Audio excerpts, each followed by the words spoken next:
예, 그러면 매력적인 종목들도 찾아보도록 하죠. 이베스트 투자증권 이비즈 영업팀의 염승원 차장과 함께합니다. 어서 오십시오. 네, 안녕하세요. 안녕하세요. 오늘 그 스페이스X 네. 얘기 준비하셨더라고요. 네. 놀라운 일이고. 네. 그런데 참 보면서 이거를 어떻게 우리나라 관련 기업과 연관을 지을까? 왜냐면 그냥 먼 나라 되게 부러운 일이거든요. 그리고 우리나라 우주 산업이 엄청나게 발전한 것도 사실은 아니다 네. 보니까. 좀 여기를 어떻게 투자 아이디어로 꼽으셨어요?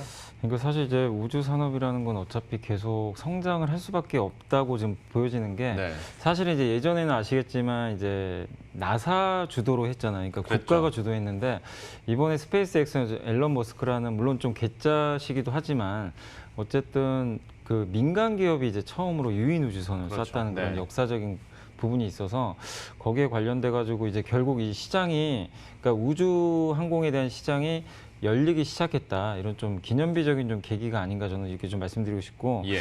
예전에 뭐 사실 이제 과거에도 역사 공부해 보신 분들은 아시겠지만 그 우주 산업이라는 게 사실 소련이 오히려 이제 미국보다 앞서 있었죠 예전에 예. 기술력이 앞서 있는데 어떻게 보면 이제 체제 경쟁이 되면서 서로 막 지금 예전에 뭐 군비 경쟁하는 것처럼 네. 미국 소련이냐 미국이냐 서로 앞서거니 뒤서거니 했는데 소련이 이제 붕괴가 되면서 결국엔 이제 미국의 독주가 됐다가 결국엔 근데 이제 예전에 그 보니까 이 자료 찾아보니까 2000년대 이제 한 10년대인 것 같은데 그 중국이 무인 달 탐사선 그 창어 4호라는 거를 네. 쏘아 올렸는데 이게 이제 그때 미국이 좀 발칵 뒤집힌 게 미국은 이제 달의 앞면에 그 닐 암스트롱인가요? 네. 밟았는데 중국은 그 뒷면 있죠. 예. 달 뒷면에 이제 드디어 착륙을 한 거예요. 네. 그러니까 미국 입장에서는 굉장히 좀 충격을 많이 받은 거죠. 그래서 근데 이제 그때 또 공교롭게도 나사가 공격적으로 투자를 못했던 게 예산이 계속 삭감되고 있어가지고 좀 어려웠는데 그래서 그걸 좀 빌미로 해가지고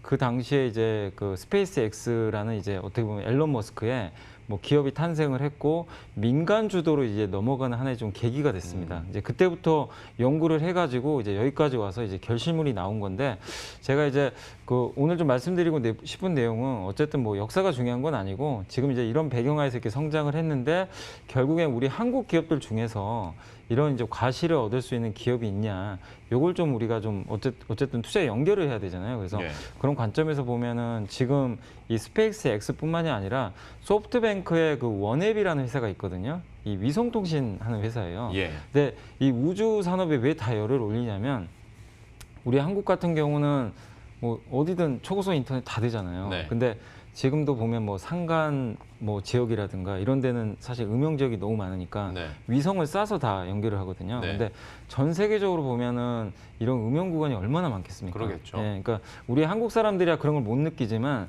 사실 아직도 뭐 전 세계적으로 많은 사람들이 이런 초고속 인터넷 혜택을 전혀 누리지 못하는데 위성 하나만 쏴버리면, 그러니까 저궤도 위성입니다. 그러니까 그 위성도 되게 다양한데 이 지구 주변에 좀 낮게 깔려가지고 저궤도 위성들이 좀 돌아다니거든요. 그게 네. 이제 주로 통신인데 이 소프트뱅크도 그렇고 방금 이제 앨런 머스크의 스페이스X도 주요 목적은 이 인터넷이에요. 인터넷을 위해서 이 사업을 하는 것 같더라고요. 그래서 이쪽 시장이 결국엔 커질 수밖에 없는 이유 중에 하나가 결국 이 어떻게 보면 우주를 활용한 인터넷망을 깔겠다. 이게 좀 어떻게 보면 포석이라고 보시면 좋을 것 같아요. 그래서 거기에 관련돼 가지고 국내 기업들이 뭐 2개 정도 있는데 오늘 제가 좀 소개해드리고 싶은 거는 인텔리안테크랑 세트레가 많이 들어보셨을 거예요.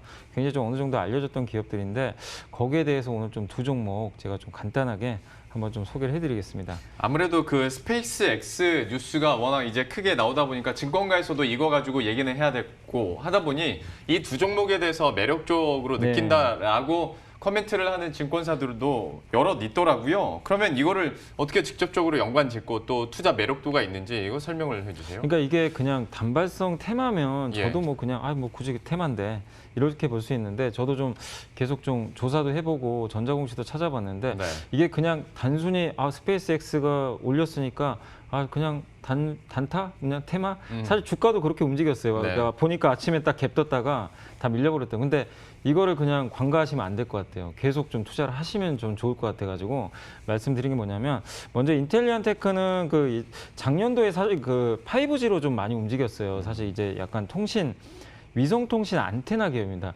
그 우리 한국에도 그 통신 안테나 기업들이 작년에 엄청 뜨거웠잖아요. 5G 때문에. 네. 근데 이 회사는 그 해상 있죠. 해상 쪽에 있는 그 해상을 위한 그 위성 안테나를 이제 주로 만드는 기업 중에 하나인데 이쪽 매출 비중이 굉장히 높아요. 근데 이게 좀 재밌는 게 뭐냐면 이번에 스페이스X가 발사를 했잖아요. 근데 네. 발사를 우주선을 발사하면 이게 분리가 되잖아요. 그래서 네. 마지막에 이제 위성만 남게 돼서 그쵸. 이제 떠다니는데 1단계 발사체를 회수를 해야 됩니다. 이게 네. 보통 바다에 떨어지잖아요. 예. 그래서 그거를 운반하기 위한 무인 그 어떻게 보면 운반선이 있어요. 근데 그거를 찾으려면은 안테나가 달려야 된답니다. 그 통신을 서로 이용해가지고. 그러겠죠. 예. 그래서 그거 이름을 V100이라고 하는데 이번에 그 인텔리안 테크가 스페이스X의 그 무인 그 운반선 있죠. 그걸 네. 회수하기 위한 예. 거기에 들어가 있어요. 아. 그래서 사실 직접적인 수혜주 중에 하나입니다. 근데 물론 그게 무조건 핵심이라는 건 아닌데 중요한 건 뭐냐면은 어쨌든 이 안테나가 있어야 이런 위성을 저궤도 위성이 발사가 됐을 때 서로 통신을 해가지고 예. 초고속 인터넷망을 다 쏴줄 수가 있거든요. 네. 안테나 없으면 무용지물이잖아요. 근데 그쪽에 있어서 정말 세계적인 경쟁력을 가진 기업이거든요. 인텔리안테크가. 그래서 우주 시내가 제가 아까 잠깐 말씀드렸잖아요. 소프트뱅크뿐만 아니라 아까 스페이스X도 전 세계 굴지의 기업들이 왜 자꾸 이쪽에 열을 올리냐면 인터넷망을 깔아야 되는데 이쪽 지금 지상에서 깔기가 좀 쉽지가 않으니까 예. 땅 넓은 지역은. 그래서 결국엔 우주를 이용하는 건데 핵심은 어쨌든 안테나가 있어야 됩니다. 그래서 이쪽 시장 엄청 커질 것 같아요. 그래서 이런 거를 오랫동안 해왔기 때문에 인텔리안 테크를 너무 그냥 저거 너무 테마 아닌가 이렇게 보지 마시고 직접 수혜도 받지만 그런 좀 시장 성장하는 거에 따라서 동반 성장할 수 있는 기업이니까 좀 관심 있게 보시면 좋을 것 같고 두 번째는 세트레가인데 이거는 실제로 위성 만드는 회사예요. 뭐 아시겠지만 우리나라의 그 아리랑 1호라고 이걸 직접 좀 개발했던 그런 기업으로 좀 알려져 있고 뭐 저궤도 위성 수요가 좀 증가하면서 그러니까 저궤도 위성은 뭐냐면 특징이 우리가 영화 같은 데 보면은 정말 큰 위성들 떠다니잖아요. 네. 그게 아니라 되게 작아요. 소형 위성인데 세트레가이가 그걸 잘 만듭니다. 그래서 가성비 좋은 위성을 만들기로 굉장히 유명한 기업이고 뭐 실제로 이제 국내에 몇 개 또 위성도 만들었고 근데 이것뿐만이 아니라 위성에서 이제 그 어떻게 보면 위성이 떠다니면서 밑에 이제 뭐 여러 가지 사진들이나 정보들을 많이 또 수집을 하잖아요. 그런 정보라든가 이런 것들을 수집을 했을 때 누군가가 분석을 해줘야 될 거 아닙니까? 그런 것들을 지상에 싸가지고 그런 거를 하는 자회사들을 또 갖고 있어요. 이쪽 시장도 엄청나게 커진다 그러더라고요. 그래서 세트레가이가 위성도 물론 좋지만, 그러니까 저궤도 위성을 만들긴 하지만 그거와 또 연관돼 가지고 그런 이제 분석들을 해주는 자회사 몇 곳을 갖고 있기 때문에 어떻게 보면 또 이 회사도 나름대로 매력이 있더라고요. 그래서 주가를 지금 뭐 PER이다 뭐 수익이 얼마나 났네 이걸 보지 마시고 향후에 좀 이런 스토리를 보시면서 오늘 좀 공교롭게도 이게 대형주가 너무 가다 보니까 중소형주 좀 재미는 없는 장이긴 예. 합니다. 그래서 당장 뭐 움직이기는 힘들다 하더라도 분명한 스토리가 있는 기업이니까 인텔리안 테크 세트레가에 한번 정말 좀 공부해 보시고 투자해 보시면 좋을 것 같습니다. 참 그러니까 사실 스페이스 X의 강점 중에 하나가 이걸 또 회수해서 재사용할 수 있다라는 네, 기술력이 있는 건데 그걸 하려면 어쨌거나 이 기업들이 걸쳐져 있다라는 어쨌든 거네요. 찾아야 될 거 아니에요. 찾아야 되니까. 찾아야 되니까 반드시 그래서, 안테나가 예, 필요합니다. 인텔리안 테크 네. 얘기를 해주셨고 그리고 세트레가이도 오히려 이 종목을 더 많이 들어보셨을 수도 네. 있을 것 같아요. 예, 뉴스를 통해서도 많이 나왔는데 뭐 장기간 관심을 더 보자라고 얘기를 해주셨고요.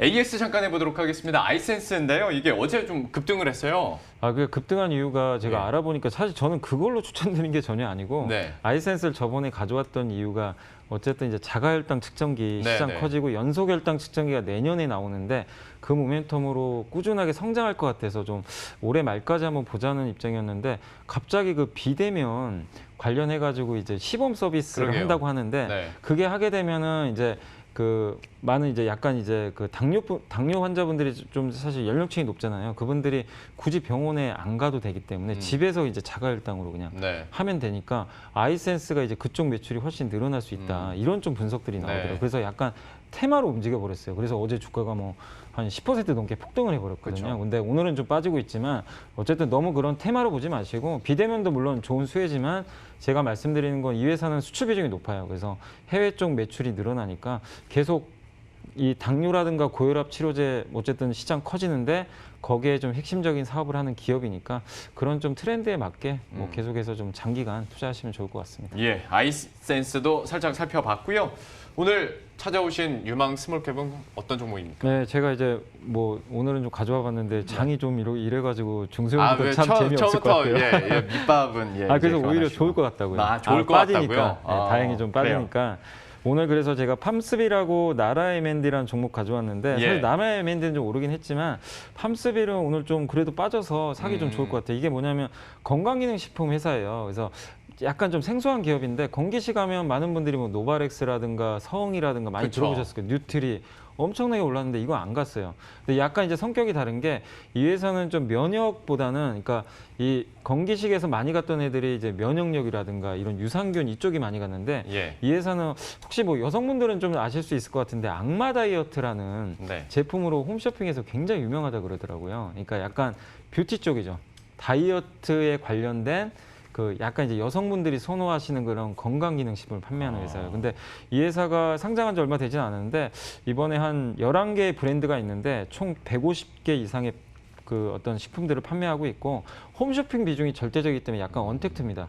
그래서 언택트 수혜주니까 오늘은 좀 맞지 않겠지만 어쨌든 언택트 이 홈쇼핑의 어떤 매출 비중이 늘어나고 작년보다 올해 그 편성 횟수가 더 늘어나가지고 실적이 굉장히 고성장할 것으로 보여집니다. 근데 주가가 약간 이제 면역력과 관련이 없다 보니까 좀 소외받고 있어요. 예. 그래서 저도 건기식 좋아하지만 기존의 회사보다는 좀 덜 알려진 종목 찾고 있었는데 거기에 딱 맞는 기업이 팜스빌인 것 같아서 오늘 좀 가져왔고 예. 현재 PER도 10배밖에 안 됩니다. 주가 상당히 저렴하니까 한번 이렇게 조정 받을 때 그러니까 오늘 뭐 삼성전자도 좋고 물론 현대차 좋아요. 근데 너무 올라가는 거 이렇게 좀 또 흥분해서 사시는 것보단 기존 언택트 수혜주 중에서 조금 덜 오르는데 약간 소외받는 것들 한번 눈여겨보는 것도 좋을 것 같아서 오늘 팜스빌 가져왔고 예. 두 번째 나라 M&D는 좀 아쉬운 게 제가 이거 어제 써놨는데 오늘 아침에 그냥 증권사 보고서 나와서 날라가 버렸더라고요. 근데 좀 아쉽긴 하지만 오늘 좀 그래도 약간 고점에서 밀리지만 그래도 괜찮습니다. 여전히 싼 것 같고 2차 전지 관련주 많이들 찾으시잖아요. 지금 전기차 섹터. 네.